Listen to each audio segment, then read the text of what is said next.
Communication is always going to be an important topic when dealing with Japan. Hello, my name is Greg Story. I'm the president of Carnegie Training here in Japan and the author, the best-selling author of Japan Sales Mastery.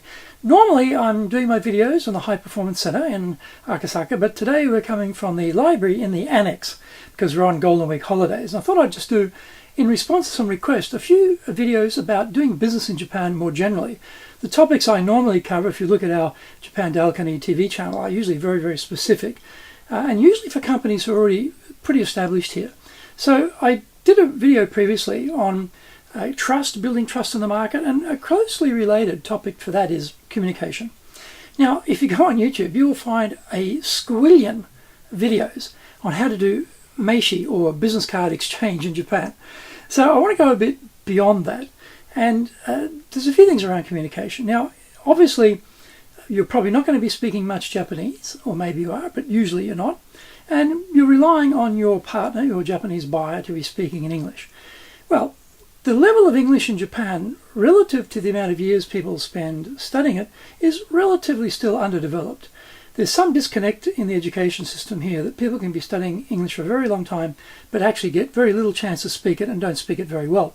So you might be thinking that your counterparty is understanding a lot more than they actually are. So it's always good just to, after you've explained something, just stop and do a check whether they are actually clear on what you said, because they will not say, "Oh, sorry, you were unclear. Oh, I'm terribly sorry. I couldn't understand what you said. Could you please repeat that?"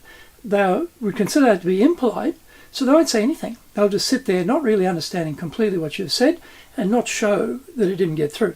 So you need to be proactive there and to just make sure that they have understood what you're saying. And that's another thing too. Speak slowly. Now, that's hard for me. I'm a very rapid speaker in both English and Japanese, which is a problem.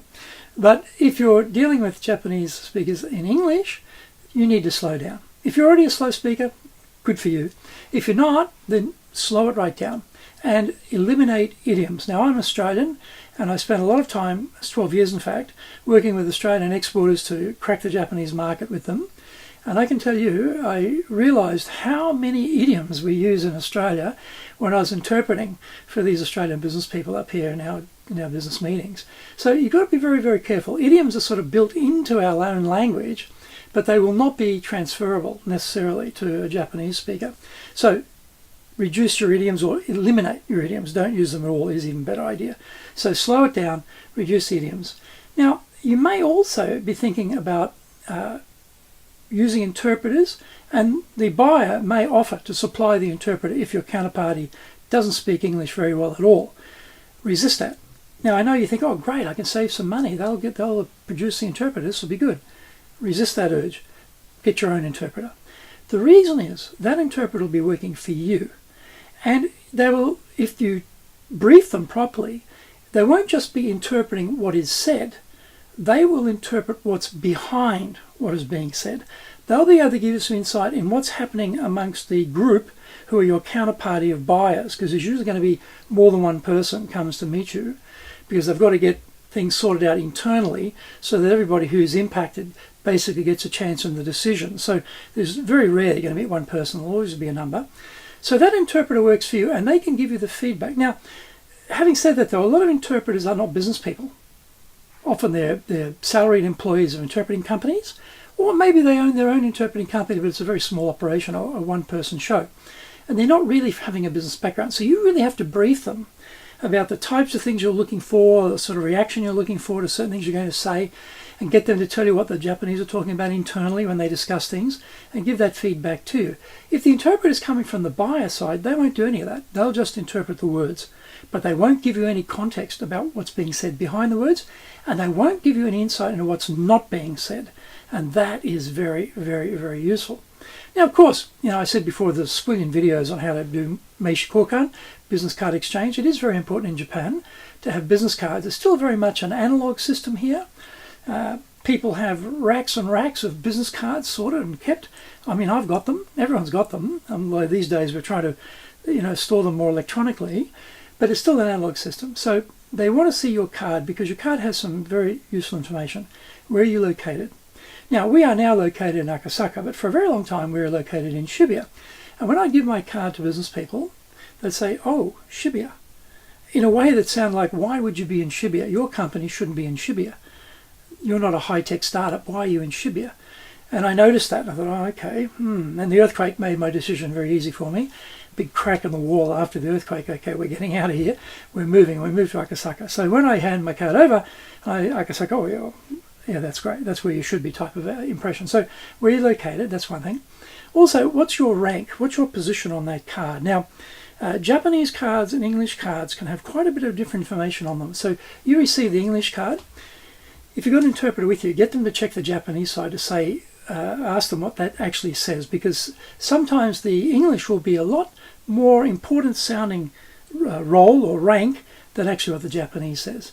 So be careful about that. You know, it might say managing director, but in fact the Japanese card just says division head or section head. So it may not be the same thing. And there's a big difference in Japan between a division head and a section head, trust me. But that may not be very clear in the English version. And when, you know, the big deal about business cards is bring them with you, and bring lots. That is probably the best advice I can give you. Bring lots of them. You will invariably use a lot more than you imagine. That's just how it works here. And it's very simple. You know, don't get too tied up with business cards. When you give your card over, just have it facing around so the information is facing them. They can read it without having to turn your card around, and just give it in two hands. That's, I mean, you can get into more detail. Other videos will do that, but that's about as complicated as you need to make it. Now, I had a funny experience a few years ago. I was down in Sydney, and I was visiting a client company in Sydney when I was in the trade business. And this young woman came into the meeting room. I was waiting there. I was sitting there. It was a sort of a round table, not a very large room. And I'm not joking. She picked up her business card. It was like a shuriken, one of those Japanese star knives, and she threw it. She threw it across the table to me. After so many years living in Japan, I can tell I nearly had a heart attack. I couldn't believe it, because that just shows no respect in a Japanese context for who you are. So the whole point about the card is you're showing respect for who they are. So don't stick it in your pocket. I've seen that done tons of times. Oh, thank you. They don't look at it for a start. They just straight in the pocket. Don't even read it. Look at it very carefully. Understand who they are, what they're doing. If you don't have a special business card holder, and I have one, and everyone else who lives here will have one, at least open your wallet, stick it in your wallet, and put it away, so you're showing you value who they are, because it's an extension of them. So don't throw it, don't throw yours to them, and don't put it on the table. Like sometimes in some business meetings in the West where they use business cards, you'll come in and they'll have their business card all around the table when people sit down. Don't do that. Personally hand your card over one by one. You're working on, we talked about trust in a previous episode. You're trying to build that personal touch, the trust. That's an important thing to do. So another thing in communication is learning Japanese. Yeah, look, if you can study Japanese and learn Japanese, great. How much Japanese do you really need? If you're not studying it, not much. You know, arigatou gozaimasu, thank you. You know, domo, arigato, or just domo.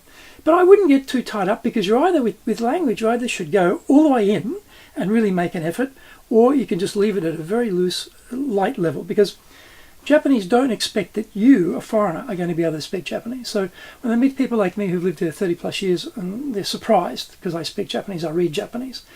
But for the vast majority of business meetings with foreigners who are coming into Japan that don't live here, they don't expect you to have any Japanese, frankly. And so, you know, if you can say a few simple words, good, but if you can't, doesn't matter. Stick to English, but be polite, talk slowly, no idioms, be clear, be very clear, and also save the humour for drinkies after work. Now, my Australian compatriots, notorious for trying to crack jokes and lighten the atmosphere in the meetings, because Japanese meetings are very formal. So as laid-back Aussies, it's a bit confronting. Oh, this is a really formal meeting. We've got to sort of lighten this baby up a bit. I'll tell a few jokes and get the atmosphere a bit lighter. Don't worry about that. Japanese are quite happy with formality. You've got to get used to formality. Be formal. But when you go drinking or go to dinner afterwards, that's when your chance to have your humour and lighten things up. But during the day in the business meetings, don't try and lighten it up. Play it straight. Be businesslike.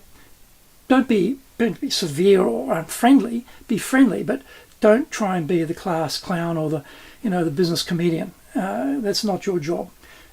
Be formal. Be happy with that, and then later you can have over beers or over drinks, over sake or whatever, have as much humour, and you will find Japanese lighten right up in that environment. So some simple things there about communication. I mean, communication is a pretty big topic, isn't it? But that's just a few things to get you thinking, and really you can take some of the stress out quite simply by just thinking about some things I've mentioned. So I hope that helps.